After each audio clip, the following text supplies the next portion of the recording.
Good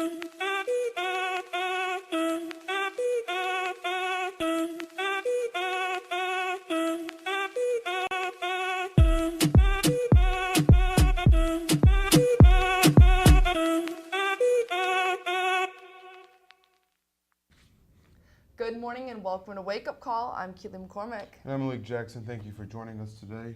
We've got a lot to talk about today. First, we're going to have an interview right after news, all about the tips and tricks that you need for your summer internship. So let's get started with the news. An exclusive report released by the New York Times last night, members of the Mueller investigation team said they do not believe the summary given by Attorney General Barr was a suffice explanation of their work. They also say that their work, when they had their own work summaries, more than one, written by the Mueller investigation team. But instead, Barr chose to write his own summary of their investigation. The report did not specify who exactly from the Mueller team spoke out. His team was made up of 19 prosecutors and 40 FBI agents. Barr promises to release the report sometime in April once the Department of Justice combs through and redacts sensitive information. And Chairman Richard Neal of the House Ways and Means Committee filed his official request to have Donald Trump's tax returns released. The chairman only asked for the last 6 years, so far 2013 to 2018. In the law, it permits him to see such returns. In addition, he also asked for returns of Trump's business entities. In response, Trump said he believed the Democrats had, quote, given up because they only asked for 6 years instead of 10. After multiple allegations by women who say Joe Biden made them feel uncomfortable but wouldn't go as far as sexual assault, the former vice president has responded in a video message posted on Twitter saying he gets it and he will try to learn from this mistake. Here's a small snippet of what he said. Take a look. Folks, in the coming month, I expect to be talking to you about a whole lot of issues, and I'll always be direct with you. But today I want to talk about gestures of support and encouragement that I've made to women and some men that have made them uncomfortable. And I always try to be, in my career, I've always tried to make a human connection. That's my responsibility, I think. I shake hands, I hug people, I grab men and women by the shoulders and say, you can do this. And whether they're women, men, young, old, it's the way I've always been. It's the way I've tried to show I care about them and I'm listening. And over the years, knowing what I've been through, the things that I've faced, I've found that scores, if not hundreds of people have come up to me and reached out for solace and comfort, something, anything that may help them get through the tragedy they're going through. And so it's just who I am. And I've never thought of politics as cold and antiseptic. I've always thought it about connecting with people. The former vice president, who many expect to run, still has not announced whether he will run to seek the White House in 2020. And federal prosecutors are filing charges against Chinese national Yu Zheng after she illegally entered President Trump's Mar-a-Lago club in Florida.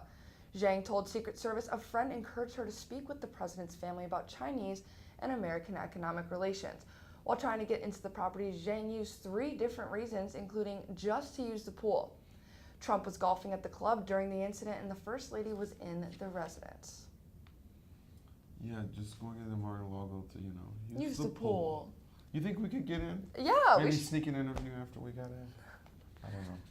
A boy who went missing as a 6-year-old has been found. Timothy Pison went missing in 2011 and was last seen at the Wisconsin Dells Water Park. Police arrived at a Red Roof Inn in Ohio after Pitson called 911 and explained he just escaped from 2 kidnappers. In May of 2011, Timothy's mother took him on a 3-day vacation. The woman was suffering from an unhappy marriage and depression, and she was found dead from suicide. She left a note that read Timothy was safe with people who were caring for him but would never be found. According to ABC, the DNA test to confirm his identity will take about 24 hours, and we will keep you updated on this story as it continues to develop. And 3 out of the 4 fraternity brothers who were sentenced in connection with the death of a pledge will face jail time. Luke Vizard, Joseph Sala, Joshua Kirkeski, and Michael Bonatucci, former members of the Beta Theta Pi fraternity, pleaded guilty to hazing-related charges in connection with the death of 19-year-old Timothy Piazza. Piazza died after drinking 18 drinks within 82 minutes during his first night of pledgeship at Beta Theta Pi. He fell down a staircase into the fraternity basement, and the other members waited 12 hours before calling 911. According to court records, he died due to traumatic brain injuries. Lawrence City staff is working on a new downtown master plan, and the City Commission is looking to Lawrenceans for input. The commission agreed on a 3-phase plan, which they say will make it easier for the community to share their thoughts. It starts by focusing on getting neighborhoods involved, then using their suggestions before finalizing the draft in phase 3. The city says the main master plan will be a blueprint to guide improvements in downtown Lawrence for the next 10 years. City manager Tom Marcus says this plan will reach many different communities in Lawrence. Take a listen. The additional involvement that we're now proceeding with, I think getting those different points of view, diverse points of view, I think it can't help but make the plan itself better in the long run. They'll finish the draft by October. And former KU student Albert Wilson has been sentenced to prison for raping a teen he met at the Hawk. The 23-year-old will spend a little over 12 years in prison, and the judge says that following his release, he'll have a lifetime of post-release supervision and must register as a sex offender. And I saw that story, and I think that's a story that we really should get in depth with, because there's a lot of parts of that story that have a lot of people concerned about the way that the criminal justice system works, especially when it's dealing with African Americans in a case where there was little to no evidence that he even was, responsible for such action. So we'll definitely dive into that a little deeper in the further weeks to come. And an update to a story that we covered in depth here on Wake Up Call and on KUJH, the officer Brindley Blood that shot Erica Lewis in a traffic stop last May. It went viral. She wanted to pull her taser, but instead she pulled her gun. Well, last week, a judge dropped all the charges against her, and she is now a free woman. So she will not face any charges.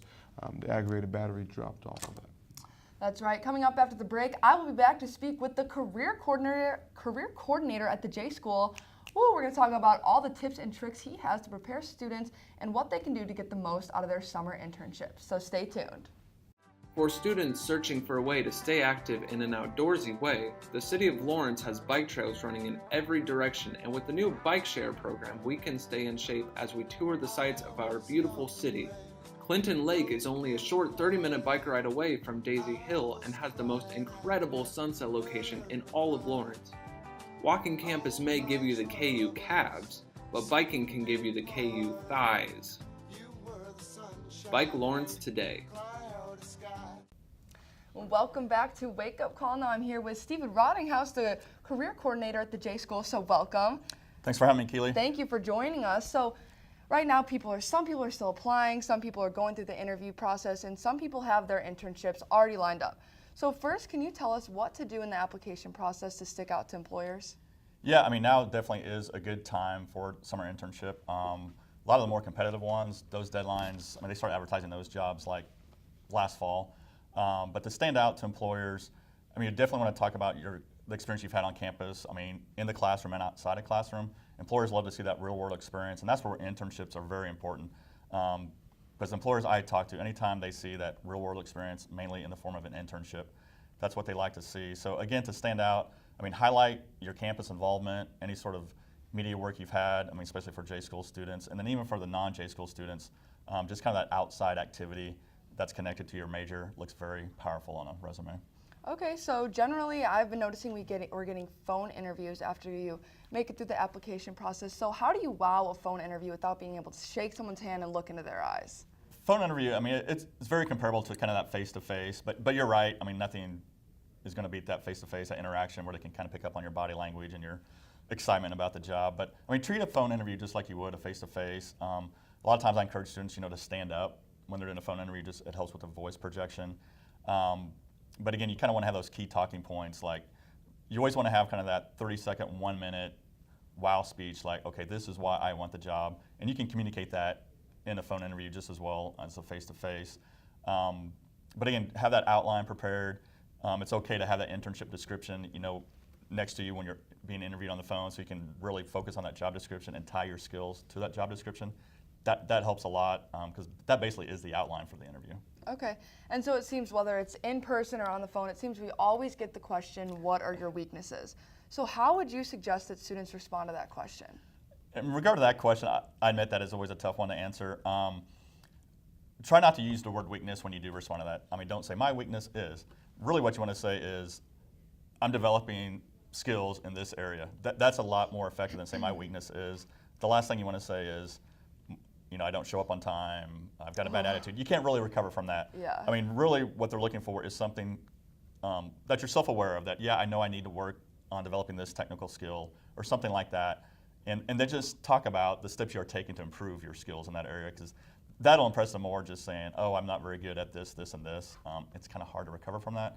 But if you kind of spin it and say, yeah, I need to be aware or enhance my technical skills in Premiere, InDesign, something like that, and that you're taking steps to improve that's a great way to answer that question. Okay.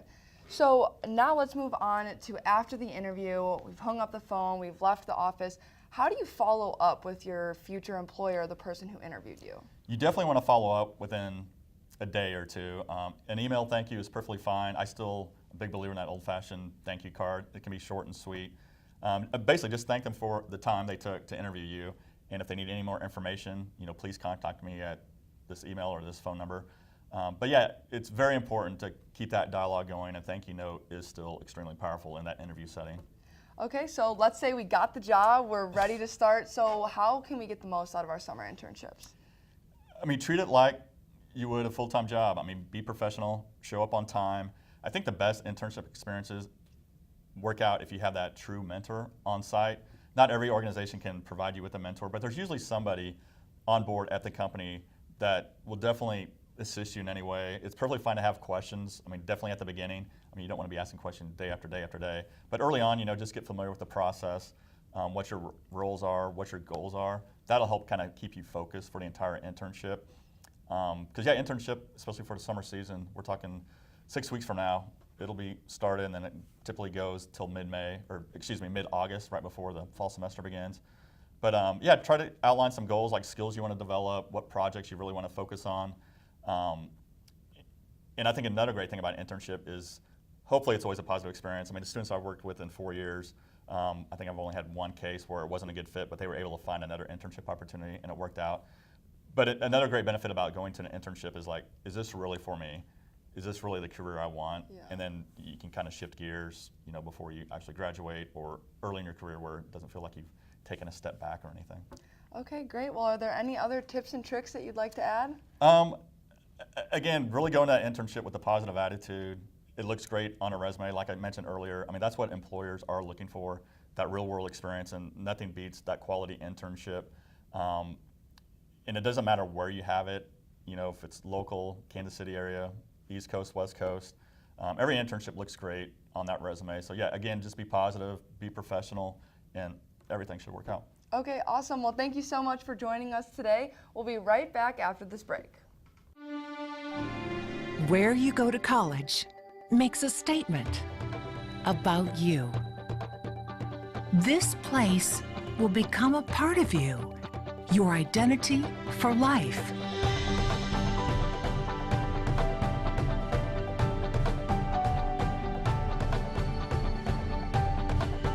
The University of Kansas, a great place to be you. And welcome back to Wake Up Call. Continuing with the news. After first quarter numbers were turned in for fundraising in the quest for the White House on the Democratic side, Bernie Sanders is ahead with a little over $18 million, followed by Kamala Harris at just over $12 million. Beto O'Rourke came in with $9.4 million. And the surprise so far in the race for the White House is Pete Buttigieg. There you go. Who brought in $7 million in donations and has qualified for the first Democratic debate. I don't know. He's running. He's surprising a lot of people. He's making waves. He's doing better than most people expected. But can we deal with a president whose name is that hard to pronounce? I don't know. That's pretty Can hard. you say it? Buttigieg. It's boot, edge, edge. So boot, like a shoe, and edge, edge. You got Boot, it down. edge. There you go. All right, now time for Malik. What time is it? Week in review. When we start off with the sad story, rapper Nipsey Hussle was gunned down and killed outside of his own store in Los Angeles. Police have caught the suspect believed to be responsible for the crime. Celebrities from Beyonce to LeBron James and millions of more fans have sent their condolences. The suspect in the case has been caught and is currently in a southern Los Angeles jail. But we send our condolences to their family and to his kids that he left behind. And his fans. I know he's really made a difference out there. So, Yeah. Moving along, Lori Lightfoot is set to become the first African-American woman and openly gay mayor of Chicago. She'll take over for Rahm Emanuel after winning in a landslide. Congrats to her, making waves. In Chicago, my hometown. 45 minutes. Okay, north of your okay. Rolling Stone superstar Mick Jagger will undergo heart surgery he will undergo heart surgery. This will postpone their tour. The tour, they say, will sometime be back on this summer. So, big news. That's right. And our last week in review is President Donald Trump's blatant lies that have shocked many and onlookers. I know, we had the video, but I don't think it's it. One, he said that wind turbines, the noise, causes cancer. He said something like, I know wind, I love wind, something along those lines. And it was funny because he said the noise causes cancer, and then he proceeded to make the noise. So I'm like, are you giving people cancer? Wish we had that Come video. on, President Trump. And he also said his father was born in Germany when his birth certificate says his father was born in the Bronx, New York. So. Interesting. He's confused. Yeah, he makes our job, finding news in the morning a little easier, doesn't he? He really does. He does. All right. Well, the madness continues this Saturday with Auburn versus Virginia and Texas Tech versus Michigan State in the Final Four. As this year's tournament has really showed us anything can happen in the big dance. So, Malik, your bracket is, I know it's gone really downhill, but who do you think is going to? Well, I think I have one team in the Final Four. Who? Michigan State. Okay. And I have them going to the national championship, so I'm still sticking by that. I'm just very, very, very, very, very, very happy that Duke did not make it. Me too. I was excited to see that. And my best friend goes to Michigan State, so I'm happy for her. They're excited. So you're going to go up and visit if they win the national championship? Oh, I don't know. It's a 10-hour drive and a $500 flight, so I probably won't make it out to East Lansing, but... Well, you're the same one who rents out rooms at the Orient when you're sick, so. Okay. We just can't let it go. I was sick one time, had to get a hotel. It's very small for you, Okay. Her pockets are hanging low. We have much more, so stay tuned. We'll be right back on Wake Up Call. From adversity, we rose. We made history and became pioneers, voyagers, champions, Jayhawks. And when our chant rises, haunting and hallowed, Jayhawks are telling the world what's near. Victory. Welcome back to Wake Up Call once again. Now we're going to talk about Stephen A. Smith. He may sign a contract extension with ESPN that could pay $10 million.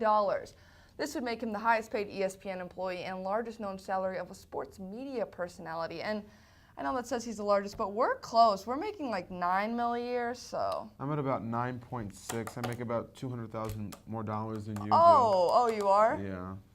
It compensates for my talent, my such high Oh, talent. of course, you're right. You should be up there 10 mil with Stephen A. Smith. I'm almost there. So $400 more thousand dollars. We'll outdo you one day. One day. But no, that's a big contract, highest paid person in ESPN history. I was actually kind of surprised by that with some of the people that they have. I know, money has gone up, the value of it, so maybe, yeah. But I'm surprised Scott Van Pelt doesn't make more than that, has his own Sports Center show 5 days a week. But I guess Stephen A. Smith just does a little bit more than everyone else does. I guess so. All right, now hundreds of people in Budapest, Hungary took to the streets to partake in a silly walk parade on April Fool's Day. Organizers explained that this was put together to allow people to forget about their daily problems. The idea was inspired by Monty Python when actor John Cleese walked in strange ways to the Ministry of Silly Walks. And look at that video. I mean, when I saw that, I was like, what are they doing? They're just walking, like, very strange. Very strange indeed. And what was the purpose for that again? Just to forget about their daily problems. I mean, there's other ways you can let it go. Yeah, to walk around the city like that. Yeah. Interesting philosophy. Very, very interesting. All right, well, coming up after the break, we'll be back with some I Come Bearing Good News, plus a special TikTok video that Malik and I have made for you. So we'll be right back. Have a nice day. You too.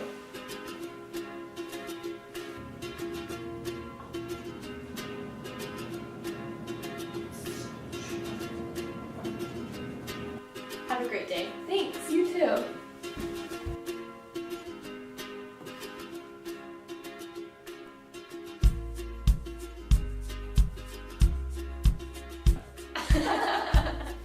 Make someone's day. Pay it forward. And welcome back to Wake Up Call. Now time for I Come Bearing Good News. We all know the struggles that go along with being a high schooler.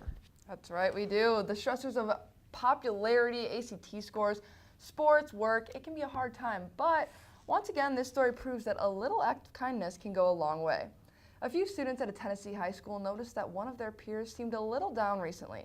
They decided to speak with the teacher to come up with a gesture to cheer up the classmate, Azriel Robinson. They collected a brand new pair of shoes, new clothes, and some money to give to Robinson. The young boy was very touched by this gesture, and so was his mother. His mother explained that he was bullied at his old school, so a gesture like this really went a long way. And we just love to see that over here at Wake Up Call, and that's a precious video. You can obviously see that the young kid is very touched by this gesture, so it's very sweet. Good story. What's up with your snaps today? I don't know. I've been snapping a lot instead of clapping for things. I don't know. Interesting. The golfer in me. Golfers snap, right? So the next story, I'll let Keely read it because this was a forced thing. Oh, force. Malik was all about this. We're going to talk about TikTok and the epidemic of, you guessed it, the woe. I had no idea what this was, honestly, when I started seeing Snapchats and videos of it all over. And if you don't know what this is, Malik and I made a little video, so check it out. Yeah, I was down that. It is the most pointless thing. TikTok, everyone's raving about it. It doesn't have to, okay, that's just not true. You don't have to do it on TikTok. Most people I've seen do it on Snapchat. You can do it But on it your camera. originated on TikTok. That's the whole thing. If someone did it on TikTok, and now everyone's like, oh, it's so funny. You just gotta lock your camera and set it up. And do a good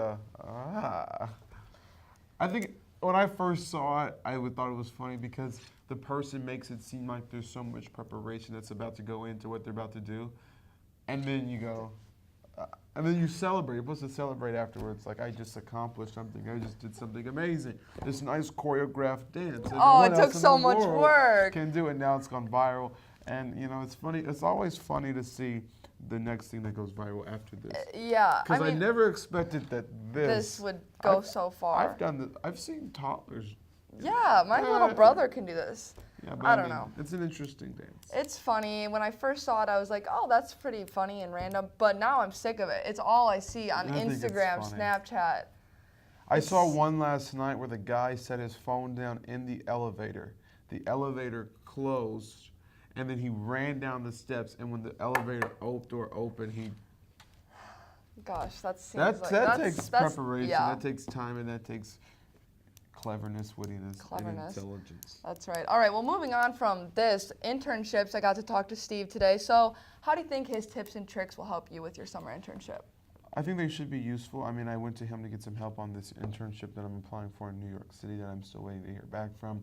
But I think it's also important, the mentor part, to get mentors that are in the field that know what they're doing to help you out. I was able to do that with a good friend of mine, Jackson Kurtz, who's now down in Savannah, Georgia, working as a multimedia journalist. So I think it's important to have these career advisors on campus to help you out, and you obviously should use them, but it's also important to have mentors around who are able to give you advice that are in that business at that moment that can tell you what employers are looking for. Yeah, that's right. It's an exciting time when people are getting ready for their internships. I'm currently waiting to hear back from one, and I've talked to a station over in Wisconsin, so it's an exciting time to see where we're going to go. We're getting old, which is crazy, but... Well, just send up a prayer for us because we need all of them. We really do. For Keely McCormick, I'm Malik Jackson. For this rainy day in Lawrence, Kansas, thank you for joining us, and we'll see you right back here next Thursday at 10 a.m. Have a great weekend, and be sure to bring those umbrellas out today.